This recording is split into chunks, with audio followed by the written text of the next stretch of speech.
दुशासन का खून, कुरुक्षेत्र की कसम पूरी। नमस्कार दोस्तों, आज हम महाभारत के उस एक बेहद महत्वपूर्ण और भावुक अध्याय की कहानी सुनेंगे जहां भीम और दुशासन के बीच भयंकर युद्ध होता है। ये कहानी है कर्तव्य, प्रतिज्ञा और न्याय की लड़ाई की। इस कहानी में हम जानेंगे कि कैसे भीम ने अपनी कसम पूरी की और क्यों उस कसम का पूरा होना इतना जरूरी था। तो चलिए इस बसे पहले परिचय करते हैं हमारे मुख्य पात्रों से। भीम पांडवों में सबसे ताकतवर और बलशाली योद्धा। भीम अपने बल, साहस और गुस्से के लिए जाने जाते थे।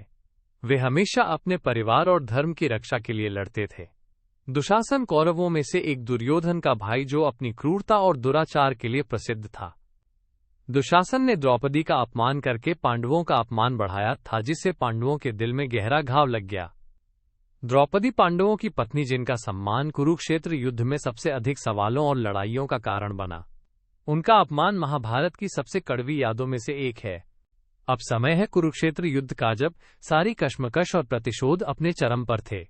पांडवों और कौरवों के बीच ये युद्ध सिर्फ एक भौतिक संघर्ष नहीं था, बल्कि एक नैतिक और भावनात्मक लड़ाई थी।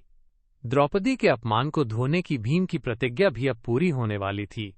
युद्ध के एक दिन जब दोनों पक्ष पूरी ताकत से आमने सामने थे, भीम ने दुशासन को देखा। वो यादें ताजा हो आईं।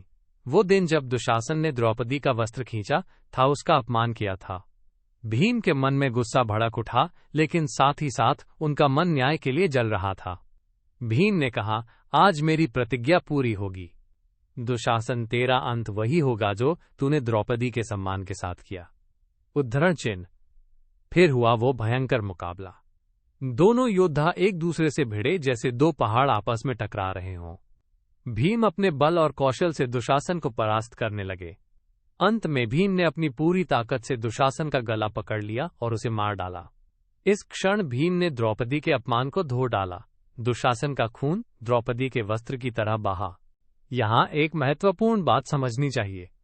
भीम की ये प्रतिज्ञा पूरी करना न्याय का एक रूप था, लेकिन इसमें एक क्रूरता भी थी। सवाल उठता है, क्या प्रतिज्ञा पूरी करना हमेशा सही होता है? क्या न्याय की भावना कभी हिंसा में बदल जाती है?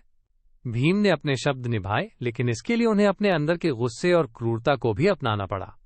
यही वो मोड़ है जहां हमें समझना होता है कि कर्तव्य निभाना और नैतिकता के बीच संतुलन कितना नाजुक होता है। इस कहानी से हमें ये सीख मिलती है कि प्रतिज्ञा निभाना बहुत महत्वपूर्ण है, लेकिन साथ ही हमें ये भी याद रखना चाहिए कि हमारी कार्रवाइयां न्याय के दायरे में हों कि केवल बदले की भावना में। न्याय और क्रूरता के बीच की ये रेखा बहुत पतली होती है और हमें समझदारी से कदम उठाने होते हैं।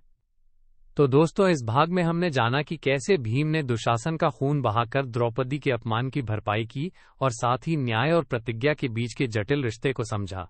अगले भाग में हम देखेंगे कि कैसे कुरुक्षेत्र युद्ध आगे बढ़ता है और पांडवों और कौरवों की लड़ाई में और भी कई मोड़ आते हैं। धन्यवाद सुनने के लिए। जय महाभारत।